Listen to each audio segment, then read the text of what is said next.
choosing the right words. The choosing the right words to specifically describe yourself, they matter. And I can't stress how important this topic is. And that's why I wanted to share this. How you describe yourself absolutely matters, and it affects your subconscious and things that can create limitations in your potential, your belief systems. So I wanted to get into this topic, and I think it'll be a very important one. And hopefully, you guys will find some value in it. And you share it with your friends and families, and maybe some of your enemies who need to hear this kind of stuff so they can get it out of their own way.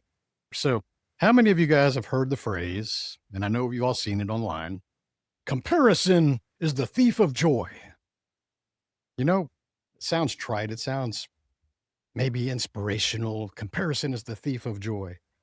And for context, maybe if you haven't heard or read that post or that response somewhere, it means that by comparing yourself to other people that you see online, somehow that makes you feel depressed and sorrowful and sad. So you compared yourself, therefore, joy was stolen from you. I really sat with that phrase and I said, I used to gloss over that phrase when I'd see it and I go, yeah, yeah, okay, I get it. I understand that. But then the philosophical side of me starts to go deeper and start to really question that phrase. And do I truly believe that phrase? And I've arrived at a conclusion that I don't. I partially agree with it. I know the sentiment, but I absolutely do not fully agree with the phrase comparison is the thief of joy. And in the summary of this episode, I'll explain my version of that. But why does this topic come to mind? I mentioned patterns. Why am I bringing this kind of topic up? Well, I think that most of you, just like me, are invited to different Facebook groups or social media groups, and we get to see just general people interacting and sharing opinions and things like that. And, I'm a car guy.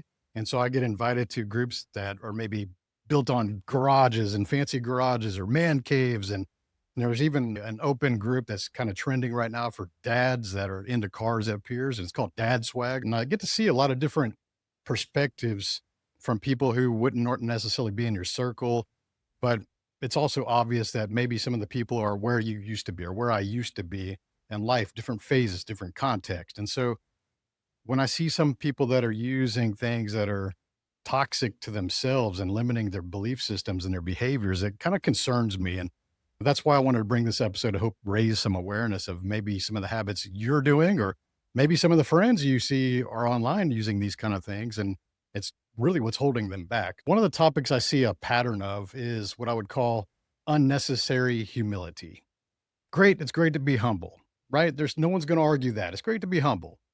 But unnecessarily humble is when you kind of go too far. It's kind of like the version of people crying online on their social media posts is like they've gone too far. Like you're filming you set up the camera and you're crying just to get some kind of applause or something or it's kind of weird, right? It's crossed the line. It makes you kind of feel like, oh, that's not necessary, right? Let me give you some examples of that. So from a context of maybe a garage group or a dad swag, it's when you make your introduction post, right? There's thousands of people in the community and you've been enjoying the content and you've seen people participating and you go, you know what? I'm going to go ahead and introduce myself. And you do this with this unnecessary humility. You come in and you go, hey guys, new to the group.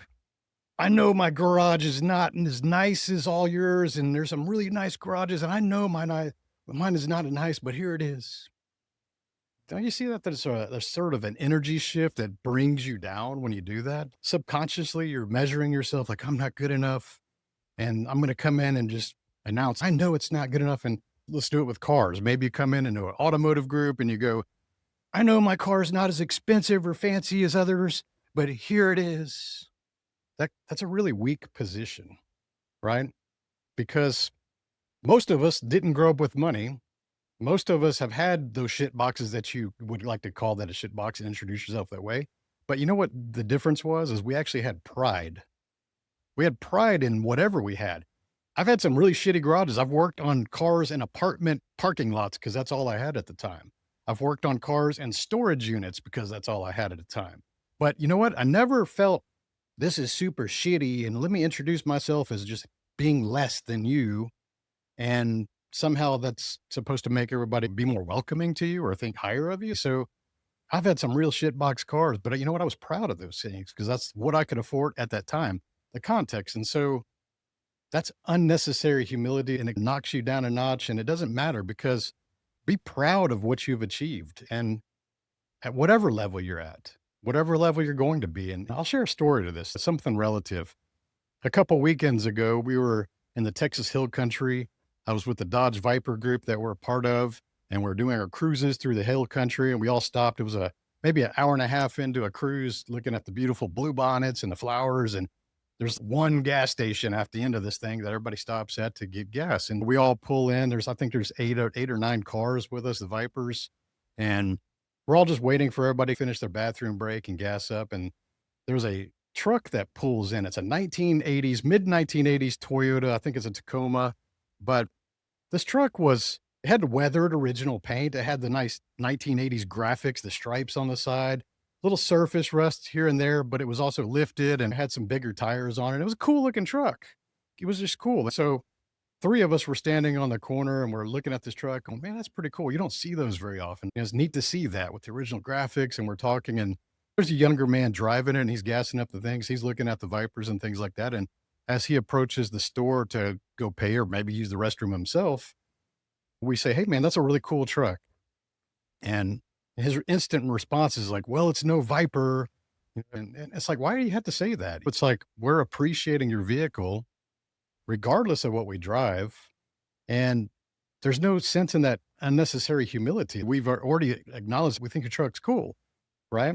Just say thank you. And if you want to share details about it, if we ask, that's awesome. Like, do that. So quit diminishing yourself around other people just for whatever reason. I don't want to do that. So I guess what it comes down to is understanding that however you define success, and that's a subjective term, everybody has their own definition of that. However you decide to define success, just understand that those who have already achieved your current dreams and beyond, we don't suddenly stop appreciating the journey. We don't suddenly stop. We don't get to a higher level or level up and go, you know what? I'm just going to forget all the other stuff and I'm going to disregard that stuff. And I'm not going to give any credit to the journey that I've been on. And I'm just going to stop appreciating everything that I've ever experienced along the way. It's weird how some people assume that people that are further ahead of them somehow disregard everything and look at things out of context. It's like, well, I can afford nicer things. Therefore, I do not like that stuff anymore. And I don't appreciate that path that you're on or where you're at in life. So understand that successful people still appreciate what they currently have and also what you currently have under the context you're presenting it to them, right?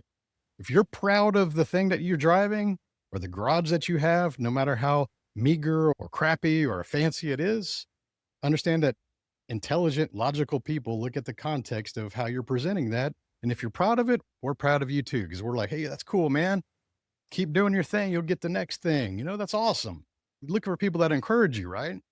Maybe all this reaction's a PTSD from people interacting on social media, and they're so ready for people to jump in and troll them and throw some hate and say negative comments that they're trying to preemptively put it out there. That's like, I know this is not as nice as yours, but please don't troll me or say negative things because I've put the unnecessary humility up front that where I can diffuse some, just say, hey, I'm proud of it. And if someone wants to troll, go, I don't care what you think. I'm still proud of it. Pretty cool to me. You do you, bro. Right?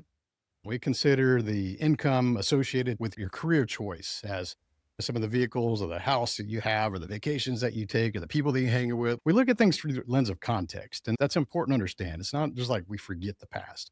And we're hyper aware of age. I'm 53, and if I'm looking at someone that's 22, I can't expect him to be at the same level. Yeah, there are 22-year-olds that have exceeded my level, but generally speaking, we understand age differences, context, building wealth over time, these kind of things, making investments, learning new skills, becoming more valuable, getting an income, higher income, career ladder, trajectories.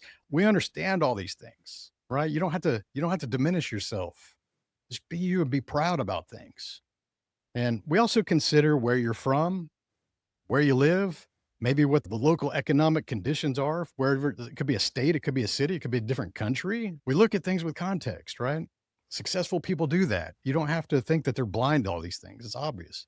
And so what I say is that successful people maybe are judging. I mean, we just went through tax day and I got to see one political party just vilify anybody that was successful and wealthy and saying they need to pay their fair share and all these wealthy people are evil and they did all this and that. And they're just the class warfare shit is crap, right? Like I said, I didn't grow up with money and I never vilified people who had more than me because I chose to be inspired by them to understand that this is a reality that is existing, that maybe if I put in the work and develop the right skills, I could potentially achieve that, right? I didn't badmouth the people that were ahead of me. I asked them questions. I asked them for advice. I looked at things that were aspirational instead of things that were stealing my joy, right? And so insecure people at every income level will disregard all those factors in the context that I just mentioned. Every one of them are insecure. And so here's how you find that insecure people look down on others because they have less. We've all seen those douchebags in the automotive groups, haven't we? Just because they have more, they're going to look down on everybody else and their opinions. And they'll say, well, what color is your Lamborghini? Like if you're making an opinion about a Lamborghini, right? And so don't waste any time trying to prove anything to these insecure people. Just have pride in what you're sharing. As a sidebar, we can focus on saying this all occurs at the wealthy people looking down and being vilified and pay their fair share. But the reality is the logic here. Okay. There's numerous insecure, broke people too, right? If we're looking at the pyramid distribution of wealth, it gets smaller at the top. So the broader base of that pyramid means there's literally millions more people at the lower base than the high top. And so just from mathematical relationships, realize that there are far more broke people who are insecure and have the broken mindset too. And these are the people that that I've met and people that have been in my past. We've all come across these people. These are the ones that say, must be nice whenever you post something that you're celebrating or you want, or you bought a new vehicle or built a new house or got a job promotion or something that you're celebrating and you put it out there and they go, must be nice.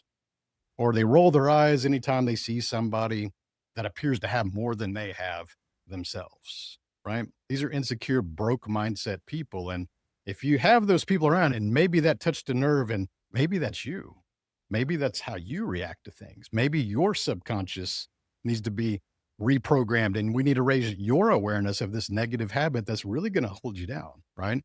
And so some of these people, they even vilify successful people and believe that success equals greed or somehow lower morals or that successful people are all unhappy and their kids hate them and that all this crap. It's hilarious, right? Their intention is like, I want to sound like I'm an inspirational speaker and I want to support the people in this group. And they do it by vilifying people who are successful. And here's how that position goes. Because let me know if you've heard these versions of these kind of things. They go, you know what, guys? It's cool to see all the material things being shared in this group and the fancy garages and cars, but I just wanted to remind you that material possessions are not everything. Material possessions are not everything. I've had a nice car and I was still unhappy. I've bought a nice watch and I was still unhappy. And until I got rid of those things, I finally gained some freedom. Like, it's such bullshit, right? You've heard these things. It's a cope, right? Because what this is essentially doing is saying that indirectly that if you are perceived to have more than me financially, more success than me, somehow you have less in every other area of life. You're like, yeah, your kids hate you and your wife hates you and your dog hates you. And so there's this weird association by thinking that somehow if people have more money, they have less of other things, like there's some kind of trade-off. Well, let me give you the awakening moment here. That's absolutely not true. There's absolutely successful people who are very happy and check all those boxes. There's absolutely successful people who don't check all those boxes and they're miserable and they do have the material object. So I partially agree, but there's also glaringly obvious that it happens the other way too.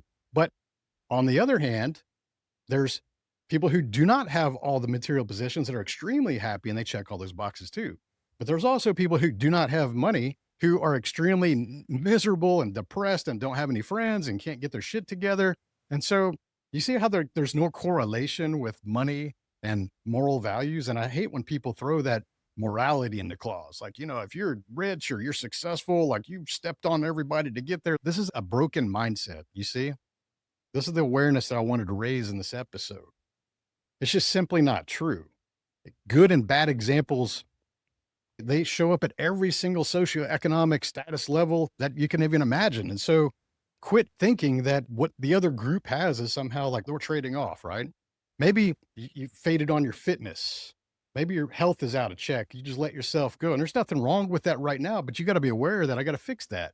Maybe it is your bank account or your earning potential or the skill sets that you're not investing in to go get the result that you dream about or you daydream about, or maybe you tell your friends about, but they don't really see any action from you. I'm hoping I'm raising your awareness on these kind of situations because I don't like seeing these kind of patterns and these comments that come through. And usually, when you click on the profile and you look at the people giving that kind of crap, they don't have any experience having money. They're just using this as a cope. They're thinking, okay, shit, comparison is the thief of my joy. So let me bring everybody else down. And because I don't have the nice car or the garage, then somehow maybe my wife and my dog like me better than those people. So I'm just going to put that out there and it's going to seem inspiration. I'm going to have all these other broke mindset people like my post. And then all of a sudden, I'm going to feel like I get some endorphin release because all these broke people with broken mindsets agree with me. And I'm using that voice on purpose because that's how I imagine they sound when they're typing out this stupid stuff, right?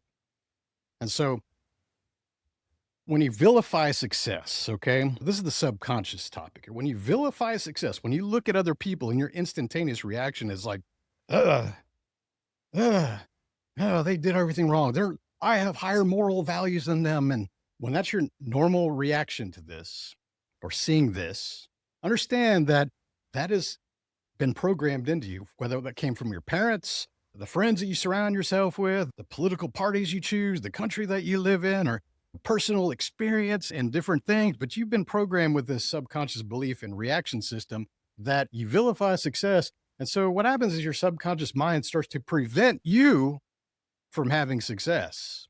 When you go around and negatively judge others who perceive to have more, you will self sabotage yourself to avoid being judged by others in a similar manner. So if you think, oh, successful people are jerks and they're greedy and they should pay their fair share and they're probably doing things illegal to gain that wealth, you don't think that your subconscious is going to prevent you and sabotage you on your journey to become successful? Like you don't want to be judged. And so your internal decision making and the lack of actions that you're putting out there, the lack of investment in skills or the lack of surrounding yourself with people who are driven and can push you and be honest with you, you're going to avoid that on a subconscious level because, oh man, I don't know. If I became a multimillionaire, my friends and my family would judge me and they would say I'm evil and all these other things that I vilify people for. And so you're going to sabotage yourself.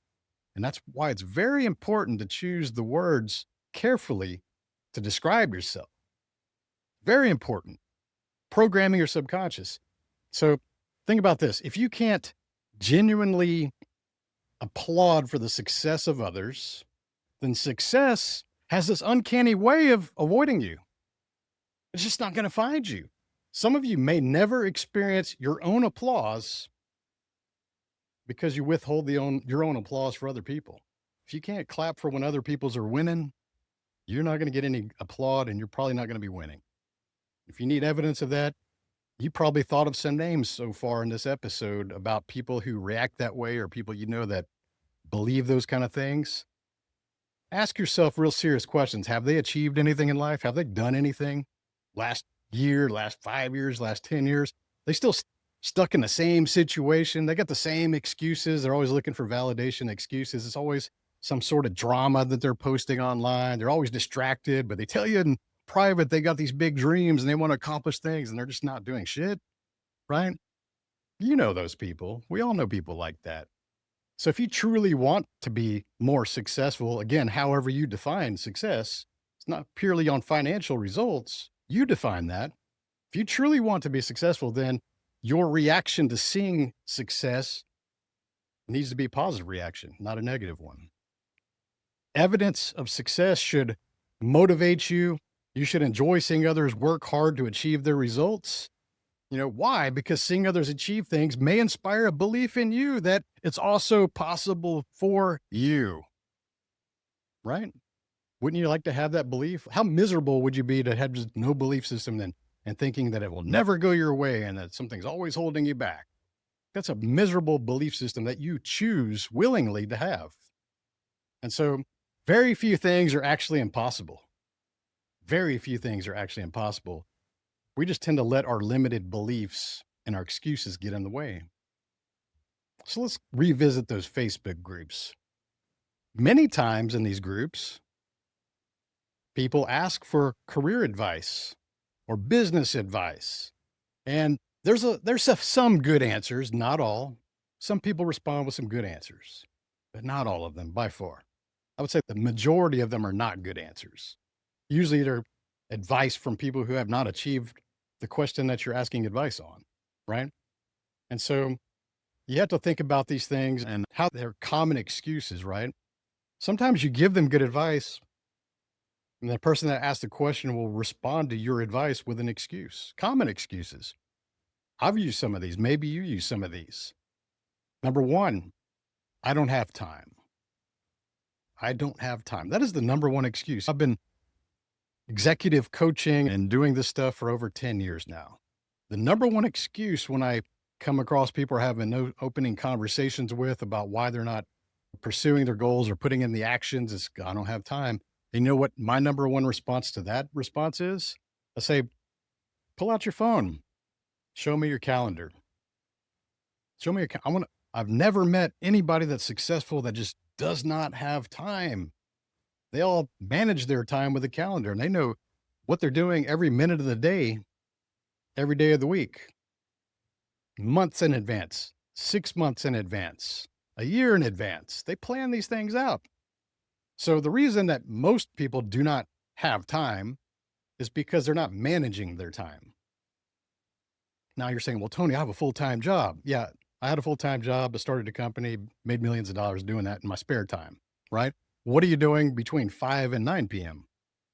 I know what I was doing. I was building companies, learning how to code websites, teaching myself skills that were valuable, learning marketing, learning communications, and in more recent years, learning how to communicate on a camera or a stage or podcast. All valuable skills that create some kind of a revenue, that create some kind of a profit. All of this can be learned. It's not a talent, it's a skill. You got to put in the reps, you got to hire the right people or take the right courses or do the programs to learn skills because anything valuable is usually not free. But I would even argue against that because now with YouTube and podcasts and inexpensive books, information is really free or really cheap. And I don't have time is one of the weakest excuses you could ever have. And it's just because you're not managing your time. That needs to be a different habit. You need to be living off a schedule. That's what successful people do. And if you want to manage your time, you have to do what successful people do to get the results that they have. So the other common excuse I see when people reply is, I can't afford to invest in myself. Again, like I said, there's YouTube University, essentially. You can learn anything on YouTube. Now with AI, you can learn all kinds of crazy things that you didn't know. And information is readily available. In fact, I don't even believe that most university degrees are worth anything nowadays. I put myself through engineering school and I just don't think that college is really worth the money right now. Why go spend $50,000, $100,000 to get a college degree, which used to be based on selling information, which was inaccessible, but now it's information in abundance and it's free, but you're still paying for the same thing.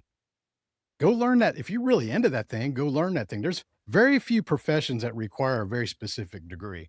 You know, the vast majority of people that have college educations are not even working in the career path of the degree that they paid for. Go look up this data. I think it's something crazy. Something like 70% of people with the degrees are not even working in the industry or career path that that education was paid for with the intentions of being in a different industry.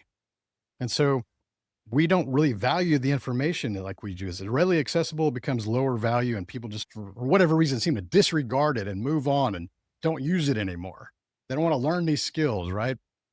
And so the other question that leads into is like the comment is like, well, I don't know how to do that. I don't have the education. Come on. Are you even trying? Before you even responded that, did you even go down the rabbit hole to see what that looks like? How do you get that? And how do you get that education? How do you learn? Where do I find the sources? Does it cost money? There's a lot of questions you can ask before you go, well, I don't know how to do that. What are you, 3? Are you a toddler? Because I'm only going to take that excuse from a toddler. I don't know how to do that. Mama, daddy, I don't know how to do that. Because that's what you come across with. When you say, I don't know how to do that, have you tried? Have you learned? Have you gone all through the free resources before you use that excuse? If not, you're just using it as an excuse to try to cope and explain why you haven't got the results that you want. Tough love, right? I'm being honest with you guys. Hopefully, you're hearing things that you need to hear, not what you want to hear. I'm not coming at this episode out of spite and trying to make you angry. I'm hoping that it lights a fire under your ass and you actually go do these things instead of just talking about them, right? Another one that's common. I had a poor childhood. I had a traumatic childhood. Yeah, you know, a lot of people have. In fact, most people have. Most people have had some really fucked up childhoods. But you know what? As an adult, it's your duty to go sort that out and break those generational curses and generational habits that you've experienced. And it's not easy, depending on the severity of the trauma or the PTSD or the abuse or poverty, the things that you experience. It's not easy all the time, but you can't lean on the past, the stuff that you went through when you were 10 years old and 12 years old and 15. You can't use that as an excuse to limit to where you're at today and where you want to go. Because if that were true and there was really limits, then nobody would have ever left a similar situation as you and ended up with the result that you dream about. The fact that it happens many, many times should give you some inspiration of what's possible rather than holding on to self-belief systems like my childhood is holding me back. I'm 40 years old and my childhood is holding me back. You know, that sounds stupid. Go back to the toddler box. We're talking to toddlers here or adults. Take some accountability, fix your shit, break those generational curses, quit blaming your mom or your dad about your situation because you are your own person and you get to choose your words. You get to choose your beliefs. You get to choose your actions. It ain't about what your mom and dad, your aunt, grandma, whoever, best friend told you. You get to choose these things. You're not locked in a box. So the other one that, man, this one really sucks too. I got a good list of them. I'm coming up with some good ones. Have you heard these? Have you used them? Here's another one. Hey, Tony, I'd like to start a business and this and that. And like, okay, cool. And you give them a nice answer, give them a path. And they go, well, my wife or my husband doesn't support my ideas. I've, yeah, I've been in relationships where the person I was with did not support my ideas. And you know what that told me? They were the wrong person. Now, I'm going to give the people that are maybe the critical side of that relationship some breathing room here. Okay. Maybe they're the wrong person, but maybe you're the wrong person. Maybe they don't support your ideas anymore because you're a bullshit artist. You come up with art, you come up with an idea and you half-ass it and you get a half-ass result and you quit too soon and you have this pattern of just quitting. And so they don't trust you anymore. They don't believe that you're going to do what you say you're going to do. So maybe that's on you. Maybe you're that person. So you can blame your wife or your husband or your partner and say, oh, they don't support me. But maybe you're the one that's not proving that you can be trusted. Maybe you haven't shown the results.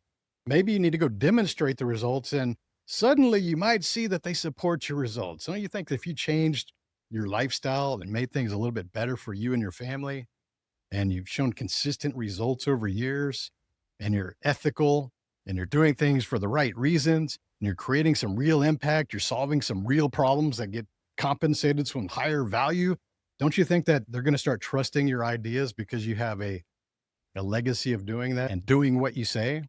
So it could be the wrong person. Maybe if you're getting results and you've been demonstrating this time and time again and you always win and you still have this naysaying person that's a partner in your relationship, they're probably the wrong person. It was the wrong person in my situation, but maybe that's something you need to grow some confidence on. Go, you know, this is just extra baggage I'm carrying. I need to move on. It might be one of the hardest decisions or the most financially destructive decisions you ever come across, but I don't think most people have regrets about those kind of things when they move on and they go have the freedom to be able to do the things they want to do and achieve the dreams that they want to pursue. Because, guys, we're not going to be here forever. Nobody's going to be here forever. And one of the worst things you could do is arrive at your deathbed or be faced with a terminal illness and realizing all the opportunities that you regret would be the ones you didn't try. Very few people get to those points in life where they start to face their mortality and realizing that they regret the mistakes. No, most people have had enough time to forgive themselves for mistakes and rationalize those things and kind of move past those mistakes. But what they really regret is the things they didn't try, didn't pursue their dreams, didn't take that trip, didn't ask that girl out on a date, didn't do these things. They regret those things because it always leaves the question of what if. And every single one of you, even including myself, we have what if questions that are still in our head. And some of us are willing to take the action despite the potential backlash or the judgment or the fear. So, one of the biggest excuses I see is, well, I can't do that because I'm a single parent, or some other form of blaming your children for not pursuing your dreams. Guys, that is one of the biggest slap to the faces. It's an insult to every single parent, especially a single parent who's achieved success against all odds, doing exactly what you are doing in the situation that you're in, or even a worse situation you're in. When you blame your children for your lack of success or the lack of resourcefulness or effort or the things that you're putting in, that's screwed up, man. That's screwed up because those kind of conversations that you see online or you're maybe sharing over the table with some of your friends, if your children are within earshot and they catch that, don't you think that's going to program their subconscious to think that children limit my success? Children keep me from pursuing my dreams. Children create all kinds of problems for me and stress and depression. And therefore, you're programming your child who's watching you, and kids watch very sharply. They're very astute. They may not understand all the technical details of what you're talking about, but they learn from your behaviors, your actions, or your lack of actions. And you're going to sit there and blame your kids for your situation? Is that like saying that zero people that have children became successful or had hard times that they worked through to end up in a result that you dream about? So don't ever blame your children. In fact, you should be thinking about your children as the driving factor. That should be the driving force. I want better for my children. I want to do better for my children than I received as a child. And I'm willing to do the work to go create that for them. And they're going to be programmed with a different subconscious lesson by watching a parent that pushes themselves and dreams and takes the actions and takes the losses sometimes, but they still pursue the dream. How are you going to convince your children to pursue their dreams if all they do is watch you give up on your own? That's a tough one, isn't it? Do you really think they're going to believe you when you tell them you should pursue your dreams? You could do anything you want. And they're watching you and they're going, Mom, Dad, that sounds cool, but you give up on your dreams all the time. We don't even see you pursuing your dreams. You let yourself go. You're not career driven. You don't really want to do things to improve our lives. You complain about politics all day. You do things that are just annoying. You're distracted. You see what I'm saying? Don't blame your kids. Use them as a source to push you forward. So you got to build this positive mindset around that pursuit of success and start to believe it's possible. But that's all it starts. It's just got to have that belief and surround yourself with people that help you believe what's possible. Here's the thing, always keep learning. Don't think that education is something that you did. Don't think that books are something that you did in school, then you kind of just let them things go. You got to always keep learning. You got to be excited about what you don't know.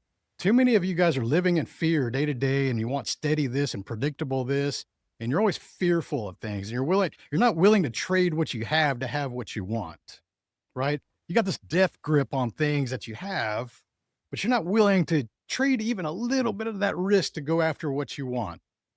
And the reality is that most people put their dreams on the shelf because they're so worried about, maybe, let's say from a business context. If you want to go start a business and you're making all these excuses, well, I don't know much about business, go read the books, listen to these podcasts, take notes, ask questions. You can get the information, AI, YouTube, it's all there. Quit making that as an excuse. But think about this, okay? Most of us, especially that are adults, have been out in the workforce for several years, decades, in fact. We've lost jobs. We've been laid off. We understand what it takes to go find a new job. It's a normal routine for every American that's ever been employed by somebody, right? And so you're unwilling to go pursue your dreams because it may not work out. You're so afraid of pursuing your dreams because you're afraid it's not going to work out. And the end result is that you're going to have to go get a job. Think about the asinine relationship that is, right? You're going to put your dream on a shelf because you may not be successful at it and you may have to come back and get another job. Is that so bad? There's nothing wrong with finding another job. There's nothing absolutely wrong with that. In fact, you have experience doing that. So why are you putting your dreams on hold for silly nonsense like that? That's a very high risk potential, very low risk outcome, you know? And so I want you to start to push aside these excuses, take full accountability. And if you have those excuses that I just went through, the real reason is that you just don't want it badly enough. And if that stings, I hope it does, because you're saying a whole lot of things, but you're not showing a lot of things. And so let's go back to that phrase: comparison is the thief of joy. Do you really believe that after hearing this episode? I hope you don't believe in that phrase, because I would say that if you allow your joy to be stolen by comparing yourself to others, you have a negative mindset about success. And that, I would argue, the fact that you probably didn't have joy in the first place. Go find that happiness. And the way to do that is go pursue those dreams. Be productive. Believe in what's possible. Remove all the negative naysayers and people and the doubters and the distractors away from your life. Just separate yourself from those people. And soon enough, maybe you'll start to compare yourself with people who are a little further ahead, looking at things in context properly, and you'll be inspired or look at it as aspirational because you start to believe in what's possible for yourself if you're willing to invest time, money, blood, sweat, tears to go pursue that. And no one's going to be able to steal your joy then. Hope that episode hits you. Guys, if you want more of this, share the show. I know you got friends or family that need to hear this kind of stuff. Tough love. It's going to impact them.